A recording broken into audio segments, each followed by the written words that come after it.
तक बाज नहीं आया, बल्कि अगर ये कहा जाए कि भारत ने आगाज कर दिया है, भारत ने जो एक जंग है और पहला हमला है, बदला लेने तक उसने कहा जी मैं नहीं छोड़ूंगा। राजनाथ भी धमकियां दे रहा है, मोदी के तो आंखों में खून उतरा हुआ है। पाकिस्तान की अफवाज की बड़े पैमाने पर शहादतों की इत्तला मौसूल हुई है।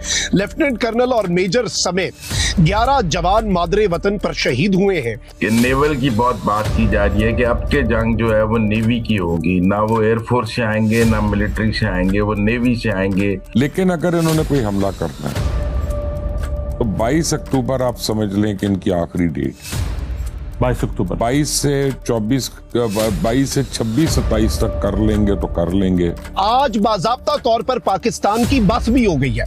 आज रेड लाइन जो है, जो कि बहुत पहले क्रॉस हो चुकी थी, आज पाकिस्तान के सबर का आखिरी पैमाना जो है वो भी बाज़ाब्ता तौर पर लबरेज हो चुका है। भारत पाकिस्तान सीमा पर हाल ही में ऑपरेशन इंदौर 2.0 या ऑपरेशन सिंदूर 2.0 के नाम से एक सैन्य अभियान शुरू हो चुका है।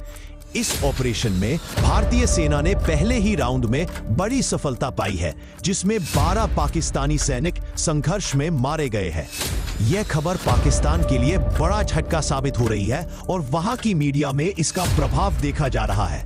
उनकी नेवी की सुपरमेसी है, वो समझते हैं कि उनके पास बहरी जंगी जहाज हमसे बेहतर हैं। इंडिया अपने नामो निशान को ढूंढेगा, उसके इतने टुकड़े होंगे, ये बातें करेंगे, ये पद्मावत बनाएंगे इंडिया की ऊपर कि कभी हम भी खूबसूरत थे। फ्रॉम द हाईएस्ट लेवल उनके ये स्टेटमेंट्स अब आ गए हैं।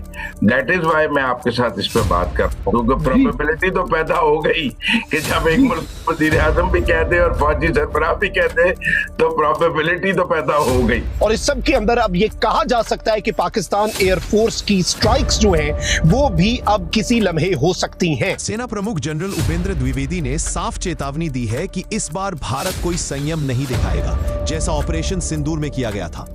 उन्होंने कहा कि भारत की सेना पूरी तरह से तैयार है और यदि मौका मिला तो पाकिस्तान की भूगोल को ही बदल दिया जाएगा। पाकिस्तान को यह सोचने पर मजबूर होना पड़ेगा कि वो नक्शे पर रहना चाहता है या नहीं। इसके लिए उसे राज्य प्रायोजित आतंकवाद को तुरंत बंद करना होगा। तो मैं तो नहीं भूलूंगा और ना चैन से बैठूंगा, बदला लेने तक उसने कहा जी मैं नहीं छोड़ूंगा। राजनाथ भी धमकियां दे रहा है, मोदी के तो आंखों में खून उतरा हुआ है। अच्छा, ये मैं आपसे गुजारिश कर दूं कि ये जो मोदी की जो ये वाली स्टेटमेंट है ना, ये एक्चुअली डीप फेक टेक्नोलॉजी से बनी। अच्छा, ये उसकी आवाज, मतलब उसकी आवाज बनाई गई, एक्चुअली ये बात उसने की नहीं। दूसरी बात ये है कि ये जो वीडियो है ये पुरानी है, ये 2012 ये अब की वीडियो नहीं है। इसमें ये जो जुमला वो कह रहा है, जो उससे मंसूब किया गया कि मैंने बदले दी आगे और मैं छड़ांगा नहीं, और जनाब 6 तारीख को हमने तो वहां पे हमला किया दहशतगर्दों पे और इन्होंने हमला कर दिया, तो ये सारी वो बना की गई है। इस तरह एआई टेक्नोलॉजी या डीप फेक टेक्नोलॉजी के जरिए यकीन जाने लोगों दे बड़ी जिंदगी मसले पै जांदियां। नहीं, डीजीआईएसपी आर्मी ने गुफ्तगू की है। नहीं, वो डीजीआईएसपी की गुफ्तगू और है। नहीं, वो स्टेटमेंट है, वो स्टेटमेंट अपनी जगह ये वाली नहीं है जो सोशल मीडिया पे मोदी की चल रही है, वो ट्रू नहीं है, एक ट्विटर के ऊपर वो फेक है। लेकिन जो डीजीआईएसपीआर कह रहे हैं ना, वो तो एक स्टेटमेंट है और वो उसके जवाब में नहीं है मोदी के, वो आर्मी चीफ के, वो उनका आर्मी चीफ बोला है। अब नाज़रीन इकराम, एक चीज को आपने समझना है। सबसे पहले भारत इस वक्त पाकिस्तान पर 2 फ्रंट वॉर जो है वो वेज करना चाहता है। अब 2 फ्रंट वॉर किस तरह से? भारत डायरेक्टली तो अफगानिस्तान वाली साइड से हमलावर नहीं हो सकता, लेकिन आपने ये देखा होगा कि मई में भारत को जब शिकस्त हुई, मई 2025 की जंग में, उसके बाद से भारत ने और भारतीय खुफिया एजेंसी रॉ जो है उसने जो अपने फंडिंग है बीएलए और टीटीपी की, फितनल हिंदुस्तान और फितनल खवारिज की, उसे मल्टीप्लाई बाय 10 कर दिया। उनकी लॉजिस्टिकल सपोर्ट, यहाँ तक कि दहशतगर्दों को क्वाड कॉप्टर्स और ड्रोन्स जो है वो भी दिए गए और सिक्योरिटी फोर्सेज के ऊपर पै दर पै हमले जो हैं वो दहशतगर्दों की तरफ से शुरू कर दिए गए। इसकी वजह यही बताई गई कि भारत चाहता है कि पाकिस्तान की security forces including Pakistan air force जो है वो एंगेज हो जाएं, इंटेलिजेंस एजेंसीज की सारी तवज्जो टीटीपी और बीएलए पे लगे और भारत उस चीज का फायदा उठा सके और इस तरीके से 2 महाजों पर पाकिस्तान को इंडिया एंगेज कर ले। और अब एंटायरली नाज़रीन किराम उस सिलसिले की जो सबसे खतरनाक कड़ी है वो हो चुकी है। और आपको मालूम है कि पिछले कुछ दिनों में भी इवन क्वेटा में जो एफसी के हेडक्वार्टर पर हमला करने की दहशतगर्दों ने कोशिश की। और इस तरह के कुछ बहुत बड़े सानेहात हैं जिन्हें शुरू में ही नाकाम बना दिया गया। बड़े पैमाने पर दहशतगर्द जो हैं उन्हें वासिले जहन्नुम किया गया। और इस वक्त मैं आपको यह बताऊं कि सिर्फ साल 2025 में 57,000 से ज्यादा इंटेलिजेंस बेस्ड ऑपरेशंस हो चुके हैं। ऑन एन एवरेज दिन के 180 से 190 इंटेलिजेंस बेस्ड ऑपरेशंस हो रहे हैं, यानी हर 8 मिनट में एक इंटेलिजेंस बेस्ड ऑपरेशन किया जा रहा है। लेकिन अफगान सरजमीन से दहशतगर्दी जो है, और आज बाज़ाब्ता तौर पर पाकिस्तान की बस भी हो गई है। आज रेड लाइन जो है, जो कि बहुत पहले क्रॉस हो चुकी थी, आज पाकिस्तान के सबर का आखिरी पैमाना जो है वो भी बाज़ाब्ता तौर पर लबरेज हो चुका है। और इस सब के अंदर अब यह कहा जा सकता है कि पाकिस्तान एयरफोर्स की स्ट्राइक्स जो है वो भी अब किसी लम्हे हो सकती हैं। मैं सारी डिटेल्स आपके सामने रखता हूं। सबसे पहले मैं आपको यह बताऊं नाज़रीन किराम कि 11 सिक्योरिटी पर्सनल हैं, 11 पाकिस्तान की अफवाज के बहादुर सपूत, इस मुल्क के बेटे जो इस मुल्क पर कुर्बान हुए हैं। और याद रखिएगा, ये दहशतगर्द पाकिस्तान की अफवाज से बराह रास्त लड़ते नहीं हैं। ये अगर सामने से आकर लड़ें तो फिर इन्हें मात होती है। ये घात लगाते हैं, ये बुज़दिलाना वार करते हैं, ये पीठ पीछे से वार करते हैं, ये छुपकर हमला करते हैं। और इवन जब ये इनका मुकाबला होता है फिर ये 2 से 3 मिनट की मार होते हैं ना।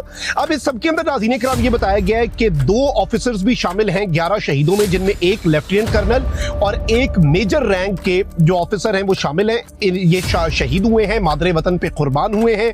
3 जो पाकिस्तान की अफवाज के जवान हैं वो जख्मी हुए हैं। और इनिशियली ये बताया गया है कि जी 4 जो हैं उनके हवाले से अभी कोई इंफॉर्मेशन नहीं है। ये एक बहुत बड़ा सानिया, बहुत बड़ा हमला है। और ये एक दहशतगर्दी का हमला मिलिट्री कॉन्वॉय पर हुआ, कुरम के करीब थल और अकजई रोड जो है उस पर। और ये एफसी के अंदर पोस्टेड थे लेफ्टिनेंट कर्नल लेवल के ऑफिसर, जो कमांडिंग ऑफिसर थे, विंग कमांडर, और 2IC जो है सेकंड इन कमांड जो थे मेजर। अब इस सब में मैं आपको ये बताऊं नाज़रीन किराम, ये वाकया जो है ये किस वक्त पेश आया। ये आज सुबह का दहशतगर्दी का हमला है। पाकिस्तान की अफवाज का एक कॉन्वॉय, एक काफिला जो है वो जा रहा था और ठल और अकजई रोड जो है कुरम के अंदर, वहां से जब ये काफिला गुजरा तो वहां पर दहशतगर्दों ने घात लगाई हुई थी और बुज़दिलाना कार्रवाई की। और इस सब के अंदर नाज़रीन किराम frontier corps FC Khyber Pakhtunkhwa के जो अफसरान हैं, जिनमें 2 हमारे जो ऑफिसर्स हैं और नौजवान हैं, उन्होंने जामे शहादत नोश किया। अच्छा, इसके अलावा मैं आपको ये बताऊं कि रियाज चमकनिया ये जर्नलिस्ट हैं जी, इन्होंने कहा कि पिछले 5 दिनों से इंटरनेट जो है और ठल पाराचनार रोड जो है उसे बंद किया गया था कुरम के अंदर। और ये भी बेसिकली बताया जा रहा था कि कोई थ्रेट है सिक्योरिटी फोर्सेस या सिविलियंस को। और अब ये ट्रेजिक इंसिडेंट जो है ये पेश आया है, ये अफसोसनाक सानिया जो है ये पेश आया है। अब इसमें इवन जो इंपॉर्टेंट चीज़ है वो ये है कि इस वक्त ऑपरेशन जो है वो पाकिस्तान की सिक्योरिटी फोर्सेस का वो ऑनगोइंग है।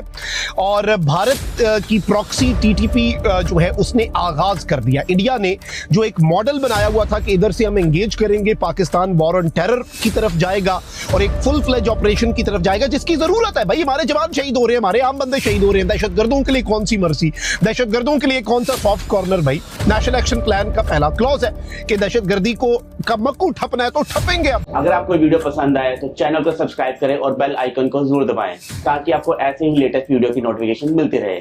Thank you for watching. मैं हूं विवेक। मिलते हैं नेक्स्ट वीडियो में। Stay updated and stay safe.